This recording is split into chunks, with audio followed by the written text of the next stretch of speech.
சரி தாத்தா சோறுக்குது நீ பார்த்து வரது நான் ஒரு பாரம்பரிய தீர்த்தம் என்ன பார்த்து தேவையான கேட்டேன். யாரு பார்த்து கேட்கிறேன். தியானம் போட்டுருவேன்.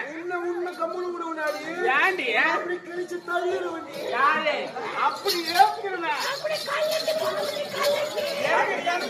கலைக்கு சாம்பார் போட்டுருது. ஏண்டி தக்காளத்தி பார்த்து 5 மணிக்கு பள்ளியில ஏண்டி தக்காளத்தி வந்தது வந்து இடிச்சது இல்லாம என்ன தேவையாண்டி என்ன யோகமா இருக்குயா எனக்கு ஒண்ணு காட்டு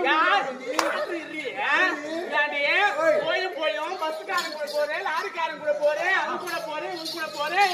இந்த மாதிரி எல்லாம் சுத்துறது எப்படியா நீ? அதெல்லாம் போன தாண்டி ஒரு வருஷம் குட்டு இல்லாத்துக்கு அந்த மாதிரி குழப்பம் நான் படைக்க மாட்டேன். அந்த மாதிரி குழப்பம் குழைக்க கூடாது, சீரா குழைக்கணும். எப்படி நீ